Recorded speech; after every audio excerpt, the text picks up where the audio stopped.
All right, this is Brother Aisha Yar coming back at you with another lesson. First off, I want to give all praises to Yahweh, Bahasham, Yahweh Shai, Bahasham, Rakakwadash. Double honors to the apostles of the great millstone, which I learned this truth from.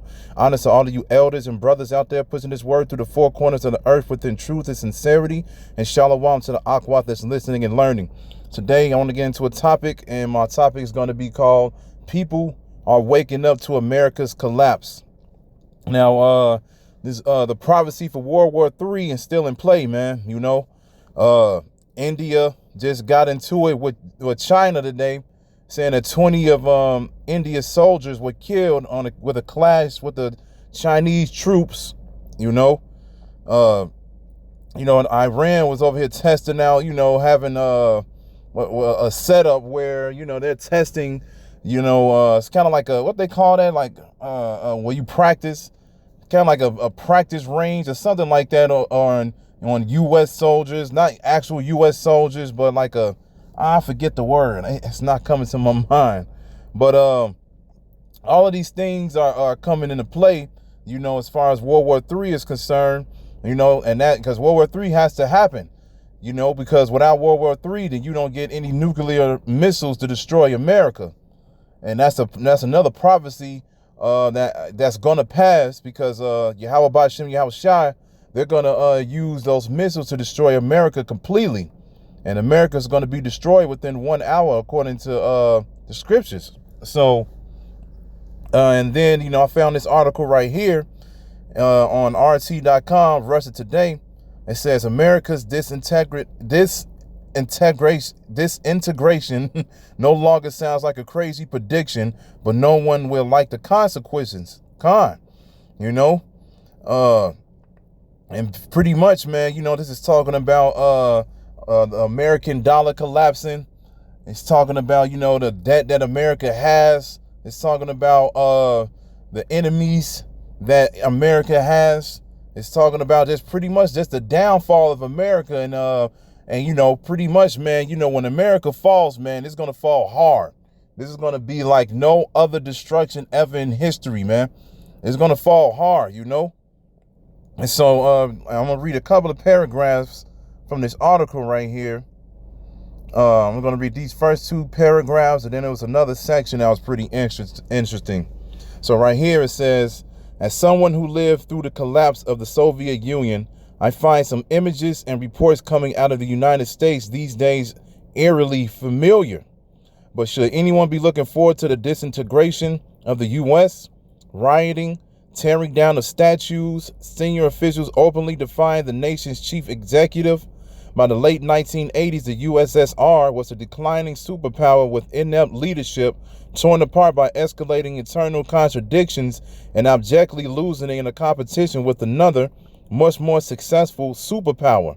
No wonder many of Russia are now asking the question if the U.S. could meet the same fate as the USSR. America's going to fall, man. America's going to fall hard because these other countries, man, America is losing a lot of allies, man. They only going to have a couple of allies, man, And, once America gets at Iran, man, then it's a wrap, because Russia is going to kick in, man. And it's not going to be no game after that, man. They will shoot those missiles over here, and it's going to be ugly, man, because World War III will be happening in the midst of the famine, in the midst of the race riots, in the midst of this all hell out on the streets, man. Martial law, all of that's going to be happening at the same time, man.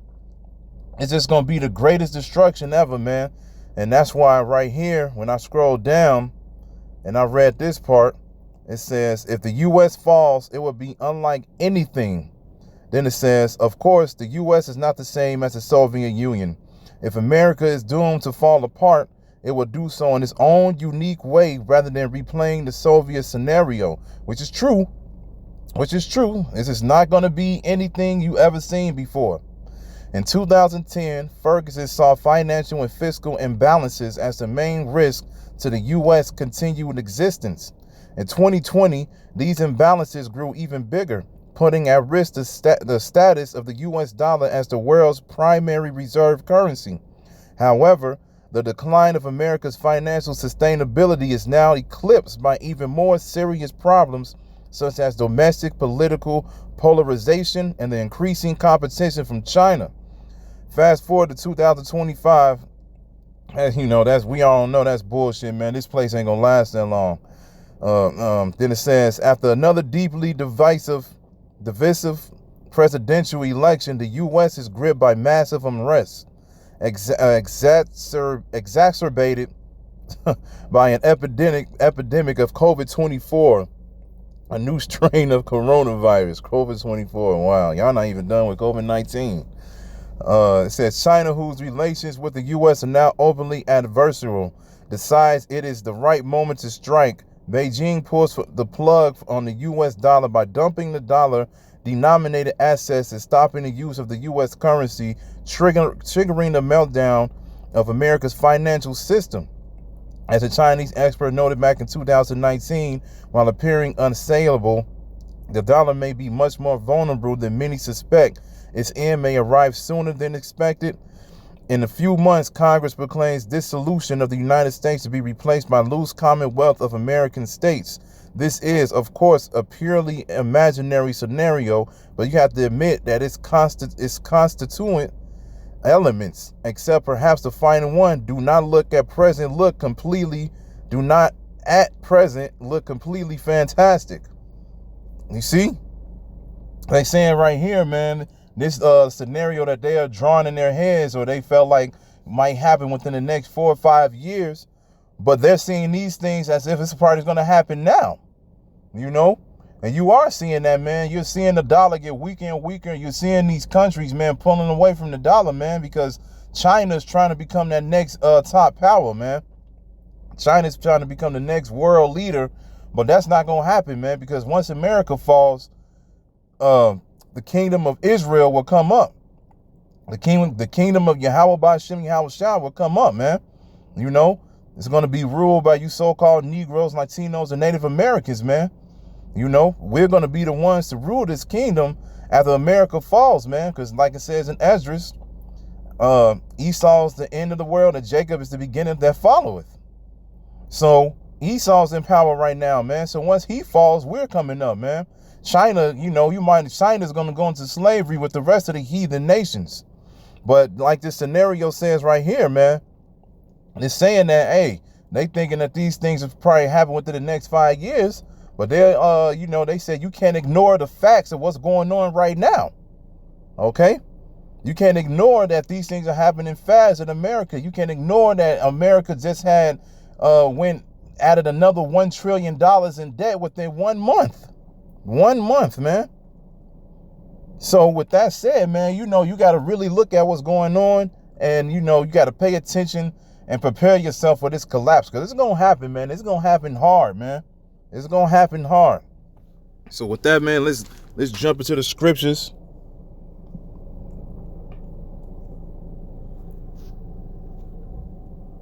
Actually, I'm going to get this in a blue letter. Let's get this in the blue letter so then I can get the definition for you.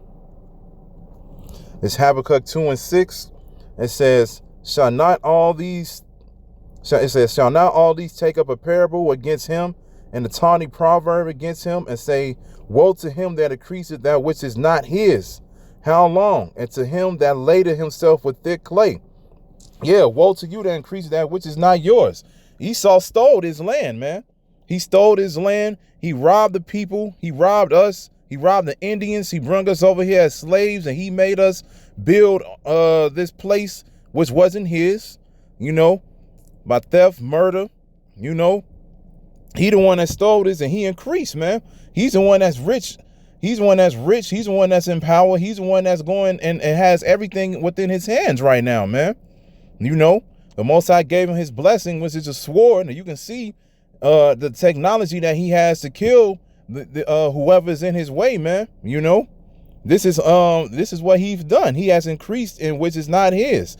How long? How long? Because, man, he's been in rulership for a long time, you know, but he's getting ready to go down, man. And it says, to him that laded himself with thick clay.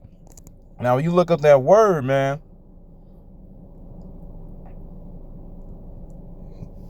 You look up that word for thick clay.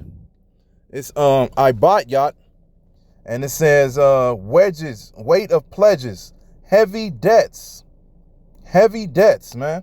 And that's exactly what America has, heavy debts. America is trillions of dollars within debt right now, man. That dollar's getting weaker and weaker by the second, man. That dollar, I remember the website, AmericanDebtClock.org. I think that was the name of the website. But when you went to that website, it literally shows you how quick the dollar is falling, man. To show you how much more money is added on and added on and added on and added on, man. Showing you how fast their dollar's collapsing, how weak is it beginning to be. It's beginning to be so weak that a lot of people are starting to trust in things like Bitcoin. They're trusting in the next digital dollar because a lot of people believe that Bitcoin is separated from the government and everything like that. And they believe that if you put your money, invest your money within Bitcoin, you'll be okay once the dollar crashes. But hey, the thing is, man, that is digital currency. And that's exactly what the RFID chip is going to be, which is the mark of the beast. It's going to be digital currency. The elites is not going to have a separate company or a separate way for people to live. They're going to make sure that all currency and everything a part of your life is going to be within that chip. So Bitcoin will be merged with that chip, man. And I've been trying to tell some people about that. I'm like, man, don't be getting excited over Bitcoin, man. I'm like, it's not gonna save you. He was just saying it's gonna be like the new gold, the new silver. I'm like, man, that shit gonna be in the chip, man. So you got to stay aware of those things, man. Like the scriptures say, man, we don't trust in our enemies, man. We don't trust in our enemies at all. We stay away from our enemies and we watch and see exactly what they do so we can do the complete opposite. Okay? So now let's jump from there. We're going to go to Jeremiah 22 and 13. It says, woe unto him that buildeth his house by unrighteousness, and his chambers by wrong, that useth his neighbor's service without wages, and giveth him not for his work. Esau hath built this place by unrighteousness. Woe unto him that buildeth his house by unrighteousness. He had done this with unrighteousness, like I said earlier, through slavery, through robbery, through murder, genocide. And then if you want to fast forward, you go to work now, man. Your paychecks are taxed out of this world, man. You don't get nearly all that you deserve. You might make a check that's you say for like $2,000, and you'll probably just come home like $1,800 because of all the taxes they take out, the insurance that they take out. You might have child support or something like that. All of those things are taken out, so you don't get nearly what you deserve, man. Okay? Then it says that uses his neighbor's service without wages and giving him not for his work. Yeah, Esau don't give you exactly what you supposed to be getting, man. He makes sure that, he get that tax money and everything, man. And he uses it for his ultimate goal, pretty much, man. They showed you that in movies where, that the tax dollars, man, it goes to things that you'll never expect, man. Because Esau's making sure he's using his power on the left-hand side as much as he can, and he's increasing within his blessing, man. So you got to realize that, man. And yeah, like I said, you can go from the past or you can go to now. Each time, whatever time, man, we don't get what we deserve, man. We work and Esau takes everything from us regardless, man. Okay? So now we finna jump from there to Proverbs 22 and 16. It says, he that oppresseth the poor to increase his riches, and he that giveth to the rich shall surely come to want. Shall surely come to want. He that oppresseth the poor to increase his riches, and he that giveth to the rich shall surely come to want. Yeah, because Esau's going to want more, man. And it tells you that Esau is never satisfied, man. He's never satisfied. He won't be satisfied until there's no one left on the earth. Apostle Ramlab said that in one of his past videos. he was like, man, you know, one of the reasons why why Yahweh Ba'ashem Yahweh Shai has to interfere when these times get bad, man, it's because Esau will just slay anybody and everybody until there's one man left, and then he'll kill himself. You know, he is the ultimate madman. He's the devil, man.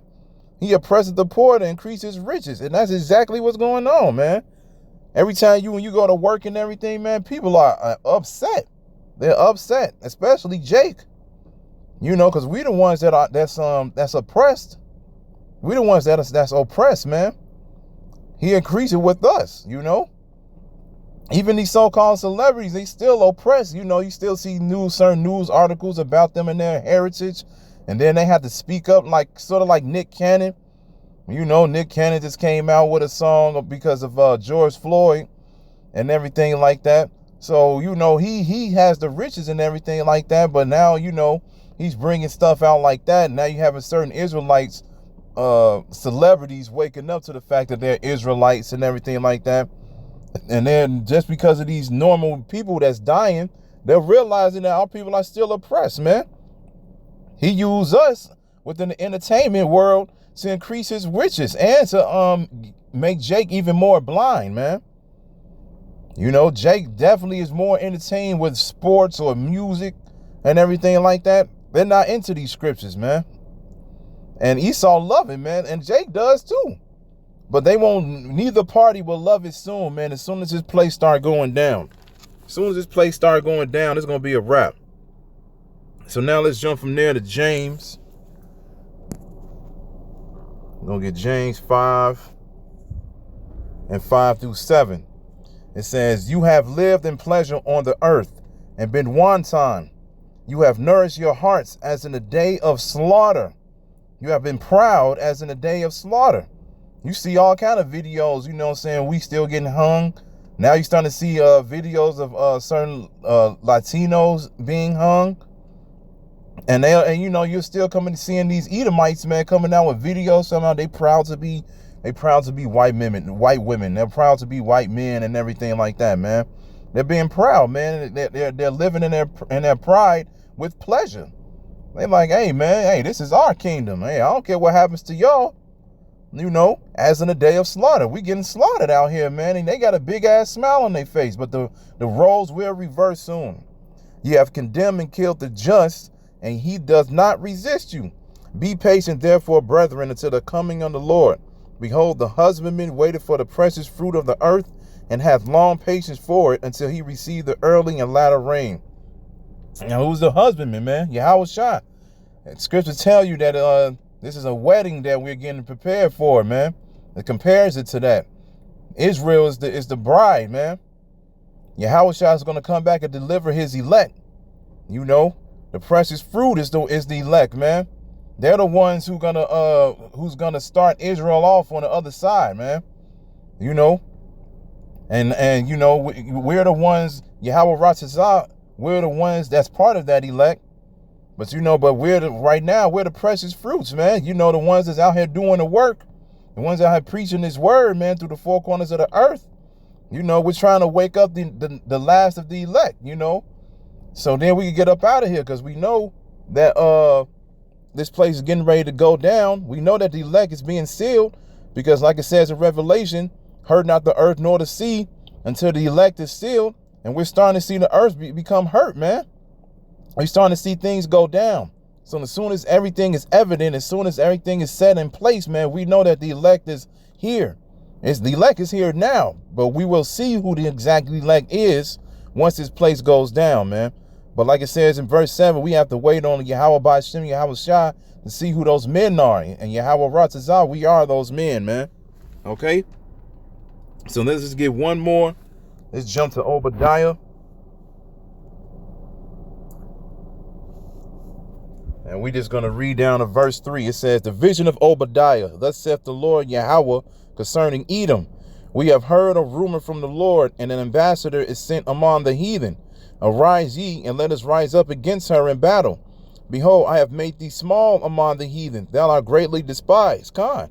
Esau is greatly despised. He is small among the heathen, because these other nations are realizing they bullshit, man. These other nations are waking up to who Esau is. You know, they're waking up to his lies. They're waking up to his treachery, everything, man. They're waking up to his wicked ways, man. And even these heathen nations, they're wicked too. But even they're getting tired of Esau's wickedness, man. And that's why, you know, these other, you know, countries like China is pulling away from the dollar, because they're preparing to take down America financially, and soon it's going to be through war too. They're going to take this place down through wars, through all out hell, man. Because America will be completely destroyed.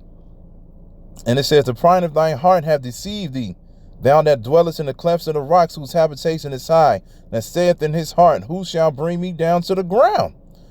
That's how proud Esau is, man. Who shall bring him down to the ground? Even the regular Edomites over here is proud like that, man. And they not even in power like that. You might see them have like the better jobs, get more money than everybody else, live in the better neighborhoods and everything, but they don't even have that power. They don't have power like the elites, you know. They don't have power like certain people that's high positions in the governments and everything like that.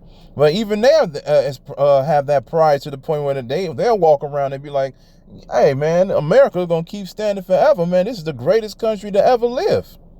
Who shall bring me down to the ground? Yahweh Ba'Hashem, Yahweh Shai is going to bring you down to the ground, man.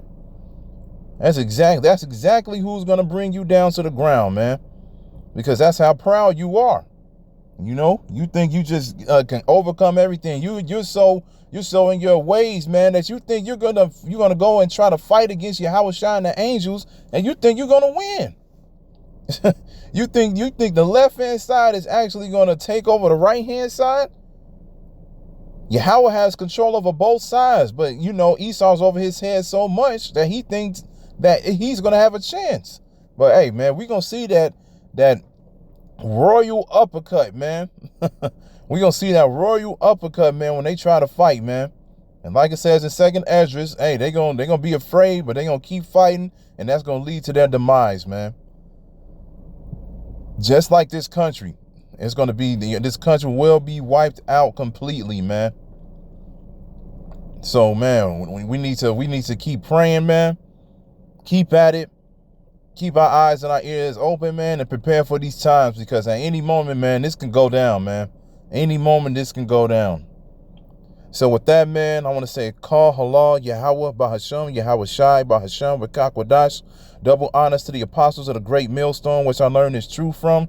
Honors to you elders and brothers out there pushing this word through the four corners of the earth within truth and sincerity. And shalom to the Akwat that's listening and learning. Yahweh Ratazah, I'll be back with another lesson. Shalom.